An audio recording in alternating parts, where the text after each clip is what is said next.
Olá, meus alunos, tudo bom? Então, tivemos nosso período de avaliação, a correção está sendo feita, falta alguns de vocês ainda falta preencher lá os exercícios, o prazo está acabando, então prestem atenção. Também quero chamar a atenção de vocês para que vocês assistam um outro pequeno vídeo que vai ser postado nessa mesma sessão lá no nosso portal, sobre a revisão da nossa prova. Então vocês vão poder ter uma avaliação das intenções pedagógicas de cada questão, de aonde vocês deveriam chegar e quais eram os parâmetros ideais para cada questão. Então preste atenção nesse vídeo também, que eu tenho certeza que vai ser de grande valia e que vai ser um aprendizado interessante nessa fase do estudo de vocês, até para entender como funcionam as avaliações e o que o professor espera de vocês. Hoje, então, meus amigos, nós vamos falar um pouquinho sobre as relações do Estado e direito. Tá? Então, nós falaremos algumas questões de Estado, sobre essa influência do pensamento jurídico e das interpretações jurídicas, levando em consideração essa relação, para que vocês se familiarizem. Vocês vão se aprofundar sobre esse assunto em outras cadeiras também, mas essa base também é muito importante, tá legal? Então, começamos então falando sobre a ideia de que nós conseguimos enxergar o direito e entender o direito a partir do momento que nós conseguimos entender quais são os fins do Estado. Porque o Estado, como esse ser abstrato, ele tem uma função, ele tem uma intenção e ele tem um motivo de ser e de estar. Entendendo esses motivos, nós temos condições de perceber o porquê que o direito age de tal maneira e, na hora de interpretar, saber quais são esses parâmetros e dar uma base mais segura desse direito, certo? Então, o direito emana do Estado e este é uma instituição jurídica. Então, o direito ele tem um parâmetro de influência no Estado e ele obedece uns fins desse Estado. Da mesma forma que a sociedade então depende do direito para se organizar, esse direito também pressupõe uma organização do Estado e a existência de um poder, né, um poder político, como órgão controlador também da produção jurídica da sua aplicação. Nós temos essas influências entre Estado e direito constantemente. Ao mesmo tempo, a ordem jurídica então impõe limites ao Estado, né? A atuação do Estado. O Estado ele não pode agir de qualquer maneira, ele precisa seguir esses parâmetros e esses limites para que nos dê segurança de como ele se movimenta, porque o Estado é um ser muito grande, principalmente num país continental como o nosso, e a sua movimentação ela precisa ser cuidadosa, é como se fosse um grande ser que, ao se movimentar, ele tem grande chance de esbarrar nas pessoas ou pisar em alguém. Então ele precisa pedir licença para justamente a quem ele serve, que é a população, para que, olha, agora eu vou fazer tal coisa. Então ele é como se ele pedisse licença a cada movimento, e isso são as regras, justamente as regras de atuação do Estado e os limites de atuação do Estado, que são definidos, né, dentro da nossa base jurídica. Então, o Estado, isso é muito interessante esse pensamento, que nós vamos ampliar ele mais adiante, que é a ideia de que o Estado ele é sempre limitado. O Estado ele precisa pedir licença cada vez que ele se movimenta, porque ele deve serviço e satisfação, né? Ele deve obrigações ao povo, né? Ele deve pedir licença a quem ele serve, ao contrário do cidadão, que é totalmente livre, ele só não pode fazer aquilo que é proibido, mas ninguém diz exatamente o que ele não pode fazer. Na verdade, é o seguinte, o cidadão ele pode fazer o que ele quiser, a não ser que exista uma vedação. O Estado ele não pode fazer o que ele quiser, ele só pode fazer aquilo que a lei permite. Percebam a diferença? Um pode fazer tudo a não ser que diga, ó, isso aqui não, até aqui tu não pode ir. O Estado diz, ó, tu não pode fazer o que tu quer, só pode fazer aquilo que a gente te permite. Então existe uma dimensão de liberdade muito grande. O Estado é limitado, o cidadão é livre. Quanto mais livre for o Estado e menos livre for o cidadão, a ideia de cidadania começa a cair, o Estado começa a ficar autoritário e o cidadão ele começa a virar um súdito, ele começa a ficar escravo do Estado. À medida que o cidadão começa, num Estado democrático, ele começa a ter voz e começa a definir a formatação estatal dentro de um Estado democrático de direito, o Estado ele fica mais fraco e o cidadão mais forte, porque ele tem mais força de definição dessa realidade. Então, nós temos alguns conceitos, né, e elementos do Estado, os quais nós vamos falar hoje, de novo, de maneira um pouco superficial, mas isso vai dar uma base muito interessante para que vocês possam seguir com mais segurança nas próximas cadeiras. Então, o Estado, né, no sentido que é empregado modernamente, é a nação politicamente organizada, ela era estranha aos antigos, ela advém da época do Maquiavel, né? E lá no Príncipe ele fala sobre uma formatação, sobre o ser Estado. E isso acaba tendo essa fonte com a ideia de Estado, né? As investigações da doutrina moderna que ela desenvolve sobre o Estado, caminham em algumas direções. E essas direções nós vamos pegar alguns caminhos e vamos trabalhar hoje aqui na nossa aula. Então tá. Então nós temos a primeira que nós falaremos é a sociológica, né? Que ela analisa o Estado a partir do ponto de vista social, e é interessantíssimo. Os estudantes do direito que se dedicarem a estudar também a questão social, a sociologia, ela enriquece muito o direito, dá muita base interpretativa, abrangendo então também os aspectos econômicos, o jurídico, o espiritual, assim como o processo de composição e formação étnica. Então, o objeto da sociologia é justamente a questão social, essas movimentações sociais e de como a sociedade trabalha o Estado, de como ela formata o Estado, de como ela se define como sociedade e o Estado precisa dar conta dessas exigências, dessas formatações sociais que mudam o tempo inteiro. Uma das coisas que ainda o Estado ainda tem que saber lidar muito melhor são núcleos familiares. O conceito de família continua sendo algo medieval, antigo e super conservador, mas o conceito de família ele precisa mudar, porque seja a avó e o vô que cria o neto, ou seja o irmão mais velho, algum irmão ou irmã mais velha que cria o irmão ou a irmã mais nova, tudo isso é família. O conceito de família não é o que o direito vai dar ou o que o Estado vai dar. A família é o que ela é dentro da sociedade. As famílias são o que elas são. Não vai ser o conceito que vai definir a família. O Estado ele só tem que ser justo, reconhecer as formatações sociais e ser justo com elas. O direito ele não define sociedade, lembrem disso. É a sociedade que define o que ela quer ser. E o direito ele tem que ser justo, independente de como a sociedade se organiza. Então esses conceitos de famílias não vão sumir se o Estado reconhece ou não. Só vai complicar a vida das pessoas, porque essas famílias elas continuam existindo nas mais variadas configurações que elas possam ter. E ninguém pode dizer que não são famílias, porque são. Seguindo, nós temos também as investigações da área política, que é a ciência política, que vocês também vão estudar. Corresponde à pesquisa, então, dos meios a serem empregados pelo Estado para promover o bem-estar da coletividade, que é o seu objetivo. Então, esse é o objeto da ciência política. Porque na hora de tomar uma atitude, o Estado ele tem as opções. E por que ele tomou tal opção e não outra?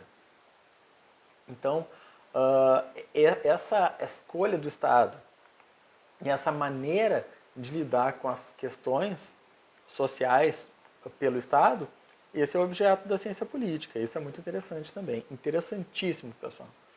E daí chegamos à ciência jurídica em si.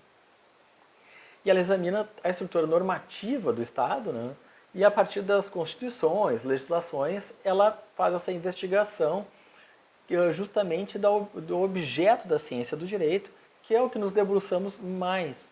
Mas lembre-se que a questão da ciência política, a questão filosófica, a questão sociológica são importantíssimas. Entender como as pessoas pensam, entender como as pessoas se relacionam, isso dá muita base para entender como o direito funciona. Certo? O direito ele é uma ciência. Lembre-se, o direito é uma ciência, ele não é uma questão opinativa. Ele não é algo porque eu acho isso, eu acho aquilo. É uma ciência, né? Nós acreditamos na ciência. E aí estudamos a ciência e a partir dela ela é influenciada por questões sociais, questões filosóficas, e isso dá muita base, então estudem também. Tá legal? E aí dentro do Estado, meus amigos, nós temos alguns elementos. Então, vamos falar dos elementos do Estado um pouquinho. Então, é a definição do Estado que nos indica suas três componentes essenciais. População, território e soberania. Vamos começar por aí, certo? Os dois primeiros formam um elemento material.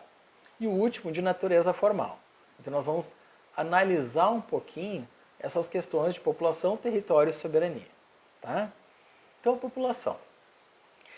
A população é o centro da vida do Estado. Tá? Acompanhe pelo material de vocês aí também, tá? Que vai ajudar bastante. E de suas instituições também, né? Então, é o centro dessas áreas. São agentes controlados em muitos aspectos estatais e também sujeitos da comunidade política. Então, a população tem características sujeitos da comunidade política. A gente vai trabalhar isso um pouquinho mais adiante. A população que vive em um Estado pode caracterizar-se como povo ou como nação. Tá? O conceito de ambos não se confunde. Então, povo é uma coisa, nação é outra. Povo. Então, os habitantes de um Estado, tá? Considerando do ponto de vista jurídico. Então, o povo tem uma relação jurídica com o Estado, né? Como indivíduos subordinados a determinadas leis, né? E que são submetidos a elas e podem apresentar nacionalidade, religião e ideias diferentes. Então, como acontece? Nós pensamos de maneiras diferentes, temos ideologias diferentes, crenças diferentes, mas nós compomos o povo desse país, porque nós temos uma vinculação jurídica com o Estado, certo? Por outro lado, a nação ela tem uma característica aglutinadora e unificadora de outra característica, tá? É uma sociedade então formada por indivíduos que se identificam por algum elemento em comum. Existe uma identificação aí como origem, língua, religião, ética, cultura, sentem-se unidos por essas mesmas aspirações. Então existe uma outra característica unificadora que é em comum. Então a nação, né, a nação tem uma ideia unificada diferente, né, uma relação jurídica. Então, enquanto o povo ele se forma pela simples reunião de indivíduos que habitam a mesma região e se subordinam à soberania do Estado, né, a nação ela corresponde a uma coletividade de indivíduos que ele tem um sentimento de amor à pátria, é uma ligação moral, né, e não uma ligação jurídica. Assim, o povo é uma entidade jurídica e a nação é uma entidade moral. Nós temos essas duas concepções. Então, nós temos a diferença entre povo, entre nação, certo? E aí agora vamos falar sobre um aspecto interessantíssimo, que é justamente a soberania. Né? O que é a soberania? É o necessário poder de autodeterminação. Isso é muito interessante porque o país, como o Brasil, gigantesco, poderosíssimo, mas que lida muito mal com a sua ideia de soberania. E a própria população tem uma ideia de soberania muito inocente, muito juvenil. Porque nós temos que amadurecer ainda o nosso caminhar, a nossa formação de cidadania. Porque, na verdade, a soberania ela tem essa ideia de que o que o meu país pode e para quem que eu não preciso baixar a cabeça, basicamente. Né? A autodeterminação é de eu poder decidir minhas coisas sem a quantidade de pressão externa que eu sofro. Né? O Brasil, por exemplo, na época da Copa, abriu mão de territórios, né? tinha perímetro FIFA. Então o Brasil perdeu território para uma empresa privada. Coisas dessa magnitude. Né? Então o Brasil já teve uma época muito triste da sua história, aonde o Fundo Monetário Internacional precisava permitir o que o Brasil deveria fazer com seu dinheiro. Então, onde está a sua autodeterminação, onde tem uma entidade estrangeira dizendo o que é importante ou não para aquele povo lá, né? Que ele deve decidir o que é importante.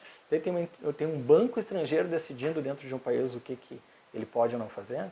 Então o Brasil ele abre mão da sua soberania em alguns aspectos de maneira que não precisaria, certo? Então essa questão da autodeterminação é muito importante. expressa o poder da livre administração interna dos seus negócios, de o que eu devo fazer.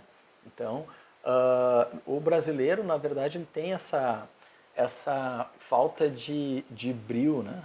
Na verdade, não tem nada a ver com os ditos patriotas atuais que gostam mais dos Estados Unidos que do Brasil. Não é isso, pessoal. Na verdade, essa questão de... O brasileiro ele não se reconhece como latino-americano. O brasileiro ele não tem um orgulho do seu país realmente. Né? Ele é muito mais fã de... Ele entra em luto quando acontece uma tragédia nos Estados Unidos, usa a bandeira dos Estados Unidos por tudo que é canto, mas aqui no Brasil ele acha tudo ruim, né? E reclama de tudo, enfim. Então, essa identidade latino-americana, essa identidade brasileira, ela ainda está sendo construída, porque nós estamos ainda de maneira raspando a superfície.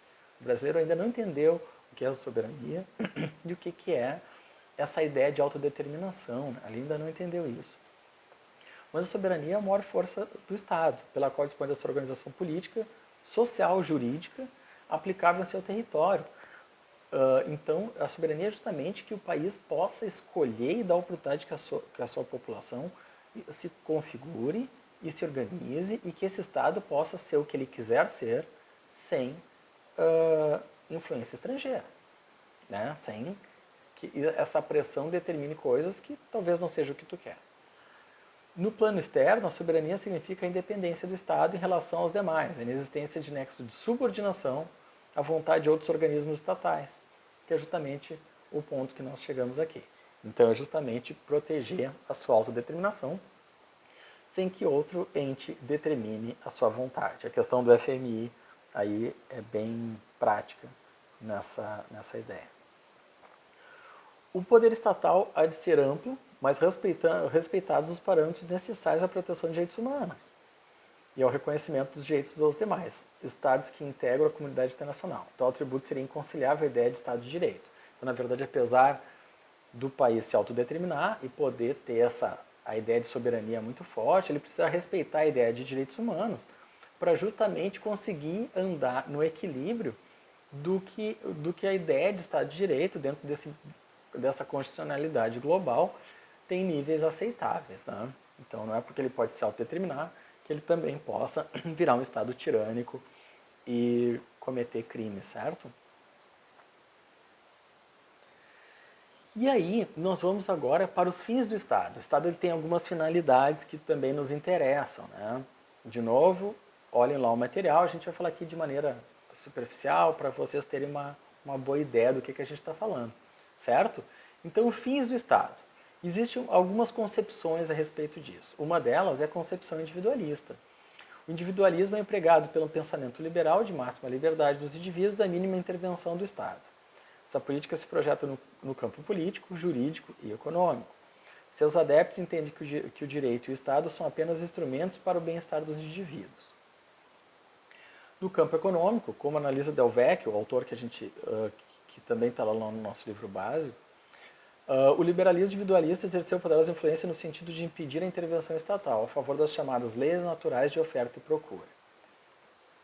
Então, na questão individualista, se dá a ideia de que, dando oportunidade para que cada um lute por si, o Estado vai se organizar de alguma maneira e vai ser justo no final. Então, o Estado ele se ausenta de tentar regular a vida das pessoas e que tanto as pessoas quanto as empresas vão se autorregular da maneira que eles conseguirem andar. Essa ideia da meritocracia, aonde é basicamente quem vencer, venceu porque mereceu e quem perdeu não precisa de ajuda porque perdeu. Basicamente é isso. Então o Estado ele se ausenta de regulamentação. Um exemplo que a gente está percebendo muito agora foi quando o Estado resolveu, nosso Estado resolveu tirar o pouquinho de regulamentação do Estado que existia dentro da nossa produção de combustíveis. E o combustível, agora a gente está pagando combustível pelo preço na Europa, porque nós não temos, agora é justamente uma ideia do Estado que não intervém. Só que o brasileiro ele ganha pouco e é difícil pagar gasolina a preço de europeu ganhando o que o brasileiro ganha. Mas é um bom exemplo de liberar a influência do Estado na produção dos seus minerais. Né? tem adeptos de todos os lados. Esse é um exemplo de coisas de um exemplo que complicou. Porque a gasolina, para muitos, esse preço, o resto do mundo, para muitos isso aí pode ser barato. Para o brasileiro, R$ 6 o litro não é barato, né? Então, nós temos outras concepções. E aqui eu estou falando de concepções puras, né? Elas podem se tocar de alguma maneira. Então, a concepção superindividualista. Essa teoria também é denominada de intervencionista. Então, os individualistas, eles criticam a intervencionista, mas em alguns momentos, principalmente países que são explorados como o nosso, ela pode ser interessante. É uma exaltação aos valores coletivistas, em oposição aos valores do individualismo. Então, ela lida com a questão coletiva, o individualismo lida com a questão do cada um por si. A questão superindividualista, o Estado vai ter que intervir para que as coisas se organizem, certo?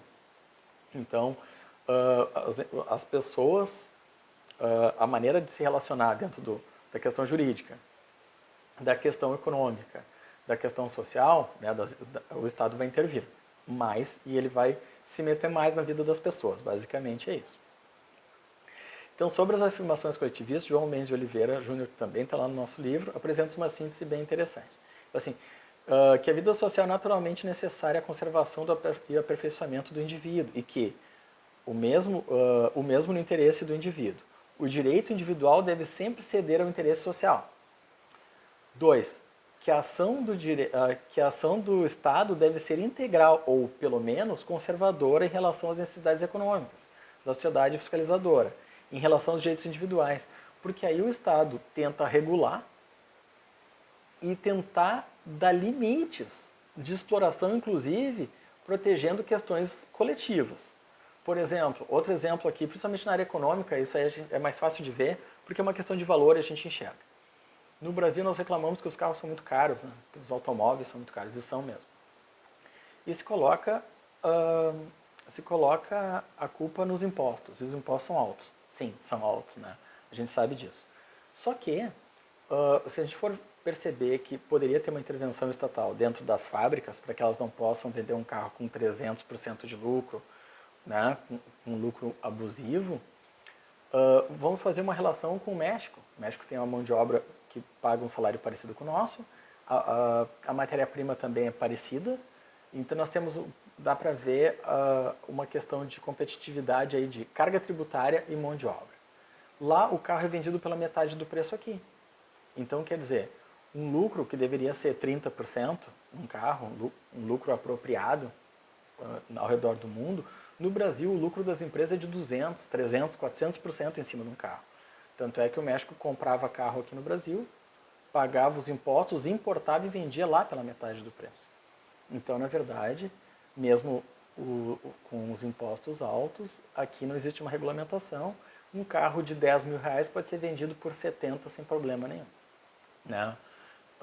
E isso, quando tu perde a regulamentação, não é ilegal fazer isso. Para a empresa é uma maravilha, por isso que as empresas adoram vir para o Brasil, porque como não tem regulamentação, eu posso produzir algo muito barato, vender por muito caro, e vai me dar um lucro muito bom, porque isso não tem problema nenhum. Em muitos países isso aí seria crime de abuso do poder financeiro, isso seria algo visto como um delito. Né? E aí, então nós temos influências sobre concepções individualistas e superindividualistas. Né? Nós temos maneiras, concepções de ver as coisas, e em alguns momentos isso vai se tocar. E aí cabe a vocês conhecer essas concepções para saber como enxergar a sociedade, enxergar o que é justo e injusto. Tudo tem justos e injustos de todos os lados. Né? Basta interpretar e fundamentar da maneira correta. E aí nós chegamos na ideia de Estado de Direito. Então, o Estado de Direito, o fundamental a caracterização do Estado de Direito é a proteção efetiva de direitos humanos. Olha só, então, quando se fala de direitos humanos, o brasileiro, por ter uma formação de cidadania muito precária, muito pobre, quando se fala de direitos humanos, o brasileiro já pensa que está se falando sobre questões ideológicas. Direitos humanos, não. Quando se fala de direitos humanos, está falando de Estado de Direito, está falando de Estado democrático de direito, está falando sobre democracia. Então, na verdade, não deveria ser uma questão ideológica, deveria ser uma questão de sobrevivência de Estado. Tanto é que ao redor do mundo, os países envolvidos, ninguém discute direitos humanos como se direitos humanos fosse de um lado ou de outro. Direitos humanos é da base, isso não se discute. Se discute outras coisas, em outros aspectos. Mas isso é a base, isso é defendido por todos os lados, né? Por todas as pessoas que querem viver dentro de uma democracia. No Brasil, as pessoas têm pouco estudo e não conhecerem o nascedouro da ideia, as pessoas lidam de maneira errada e tem discussões, inclusive, engraçadas em alguns momentos, porque todo mundo acha que os direitos humanos são importantes porque as pessoas querem respeito, as pessoas querem as suas proteções, as pessoas querem justiça, as pessoas querem isso. E às vezes as pessoas estão discutindo e no fundo elas concordam. Nós queremos uma sociedade justa, queremos uma sociedade solidária, né, segura. E as pessoas querem isso. E às vezes as pessoas estão discutindo para concordar. Né? Isso é um pouco trágico e um pouco engraçado. Então a ideia de proteção efetiva dos direitos humanos, isso vai fundamentar o Estado de Direito. Né? O Estado de Direito ele é garantido através da proteção dos direitos humanos, que são dos seres humanos, das pessoas. Né? As pessoas são contra os direitos humanos. Como assim? De que outro? Dos extraterrestres, então, estão a favor? Dos animais também é importante. Os direitos humanos é de todos nós, ele é importante, ele é básico. Né? Então, para que esse objetivo seja alcançado, o Estado então ele deve ser estruturado de acordo com o clássico dos poderes independentes e harmônicos. Então, esses poderes têm que ser independentes e harmônicos, eles são feitos para ter algum tipo de atrito e conflito, porque eles se controlam. Então, o legislativo, o judiciário, o executivo, eles precisam se controlar, eles precisam se tocar. Então, eles não são totalmente harmônicos, porque eles são harmônicos porque eles se equilibram. Mas eles precisam se tocar e se controlar, existe um toque aí interessante. Tá? Que a ordem jurídica seja um todo coerente e bem definido, aquela ideia de voz única, de índole do sistema que a gente olhou nas aulas anteriores. Que o Estado se apresente não apenas como poder sancionador, o Estado não está ali só para punir. O Estado está ali como pessoa jurídica portadora de obrigações, o Estado ele tem que prestar serviço, o Estado ele tem que trabalhar para fazer valer a sua função de Estado. O Estado ele precisa provar que ele merece existir e que ele merece estar a seu serviço. Né? A configuração do Estado é dada por nós e a partir daí exigimos o seu bom funcionamento. Né? Percebemos que o brasileiro ele recém começou a conhecer a democracia e muitos ainda querem que ela acabe. Então eu não sei brincar muito bem disso, mas eu prefiro não brincar mais porque está difícil. Sim, a democracia ela é desafiadora, ela é difícil. Nós temos que seguir nesse caminho para fazer as coisas cada vez melhor e não voltar atrás. Né? O doente, em vez de a gente querer salvar o doente, quer matar o doente. Não, vamos salvar, vamos lá. Então a plenitude do Estado de Direito pressupõe, enfim, a participação do povo na administração pública, né, pela escolha dos seus legítimos representantes. Então a plenitude do Estado de Direito ele tem que dar essa participação. Quanto mais participação nos der, melhor é essa democracia, mesmo que a gente erre. Isso é interessante. Então tem muitos países, inclusive, que os brasileiros criticam, mas que fazem referendos e plebiscitos o tempo inteiro. E os países, às vezes, estão em situações complicadas. Mas calma aí, é melhor, deixa que a gente escolhe. A gente pode participar dessa escolha, a gente vai acertar, errar. Isso faz parte da maturidade democrática, da maturidade cidadã. Então, participar, né, da administração pública através dessas escolhas e poder influenciar realmente no Estado. Então, quanto mais coisas o Estado fizer, perguntar se nós queremos ou não, isso é muito importante. Por que nas privatizações que está previsto na Constituição que fosse feito referendos e perguntassem se poderia ser vendido ou não quiseram fazer? Qual é o problema de nos perguntar? Porque se a empresa é pública, lembrem, pessoal, uma empresa pública, isso significa o quê? Que é nossa, é de cada um de nós. Nós somos donos de uma empresa pública. Essa empresa pode estar bem, pode estar mal, nós podemos ter 1000 análises sobre a empresa. Mas o Estado diz assim, eu quero vender essa empresa. Só que a empresa não é do Estado, a empresa é pública, é nossa. Só que ele não quer me perguntar se eu quero vender ou não. Mas a empresa é minha. Como é que vão vender algo meu se não me perguntam se eu quero vender ou não? Vocês percebam que existe uma lógica interessante na ideia de fazer, né, o questionamento e o debate sobre a venda da coisa pública. Porque a coisa pública não é do Estado, a coisa pública é do público. Daí como é que eu vou vender algo de alguém sem pedir licença? Sem dizer, olha, eu estou a fim de vender por causa disso, disso, disso, e acho que vale a pena vender por esse preço.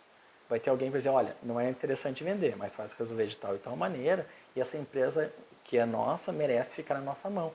Esse debate aconteceria uma votação, e aí escolheríamos vender ou não a nossa empresa. Nós perdemos essa chance porque conseguiram tirar a necessidade de consulta para as privatizações, mas seria interessante, porque nos venderam uma propriedade nossa sem nos perguntar. E por fim, então, podemos afirmar que não haverá Estado de Direito quando uma pessoa puder exercer sobre outra pessoa, né, um poder incontrolado. Aí, de novo, vem a questão da intervenção. Ninguém pode exercer um poder ilimitado sobre outra pessoa. Não tem Estado de Direito onde alguém, em qualquer aspecto, puder exercer um poder ilimitado sobre outro. Certo? Defender a liberdade do outro é defender a minha. Né? Proteger a tua liberdade eleva a minha liberdade. Então, meus amigos, por hoje era isso. Olhem lá, assim que acabar o prazo da avaliação, vai ser publicado o vídeo da revisão da prova. Assistam, além das correções que vocês vão receber em cada perguntinha. Vejam o vídeo que vai ajudar bastante, tá bem? Um grande abraço, até a próxima. Tchau!